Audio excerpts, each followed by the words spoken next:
नवी मुंबई शहर हे 40 वर्षापासून एका नेतृत्वाच्या माध्यमातून कार्यरत आहे आणि विकासाच्या पथावर चालत आहे. अख्ख्या संपूर्ण देशामध्ये मानांकन मिळवलेलं हे शहर आता कुठंतरी सुविधांच्या अनुषंगाने चुकीच्या निर्णयाला सामोरे जात आहे. आणि हे निर्णय म्हणजे कोविड काळात वळवलेलं ऑक्सिजन असेल, वळवलेलं पाणी असेल, चोरी झालेले इंजेक्शन असतील, इथं नवी मुंबई शहरातला सिडकोचा फंड मुंबईकडे वर्ग करून तिथं कोविड सेंटर उभारलं गेलं असेल.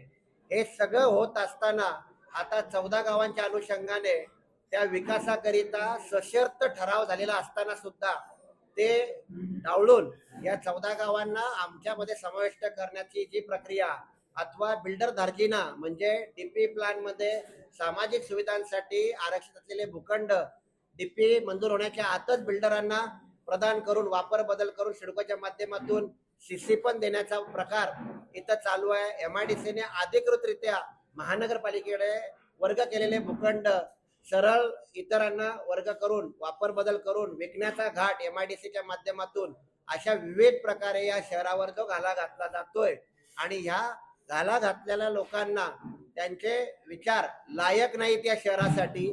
अशा शहराचा जर हे शहर ज्या दृष्टिकोनातून उभारलं गेलंय सस्टेनेबल सिटी म्हणून या संपूर्ण देशाने राहण्याजोगं शहर म्हणून मानांकन दिलेलं आहे, या शहराला कुठंतरी अडचणीत आणण्याचा जो प्रयत्न होतोय त्या विचारसरणीला लायक विचारसरणी नाही तर नालायक विचारसरणी हे जे संबोधलंय हे कोणी स्वतःला लावून घेऊ नये.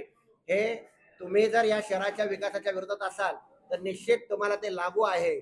मी आमच्या नेतृत्वावर टीका करणाऱ्या प्रत्येकाला आपल्या माध्यमातून हेच सांगू इच्छितो की आपण या शहराचा एक भाग आहात. महायुती म्हणून आदरणीय देवेंद्रजी फडणवीस साहेब, एकनाथजी शिंदे साहेब, अजितदादा पवार साहेब यांच्या नेतृत्वात आपण या शहराचा विकास करतोय.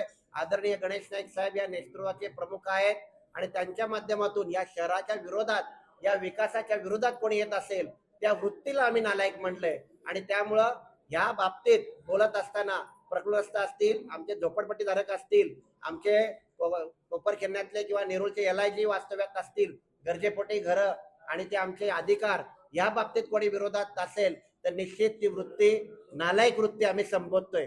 आम्ही आपल्या माध्यमातून थोडक्यात हे सांगू इच्छितो की आमच्या शहराच्या कंपॅरिझन मध्ये आसपासच्या कुठल्याही शहरानं कधी सुद्धा चर्चेला बसावं. आमचं ओपन म्हणजे आव्हान आहे, जागा सुद्धा तुमची, वेळ सुद्धा तुमची आणि आमच्या नवी मुंबईच्या शहराच्या दृष्टिकोनातून कम्पेअर टू तुमचं शहर कुठलंही शहर तुमचं या बसा, आम्ही तयार आहोत चर्चेला.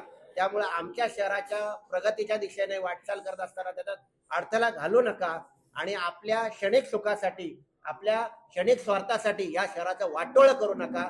हेच तुमच्या माध्यमातून आम्हाला सर्वांना सांगायचं.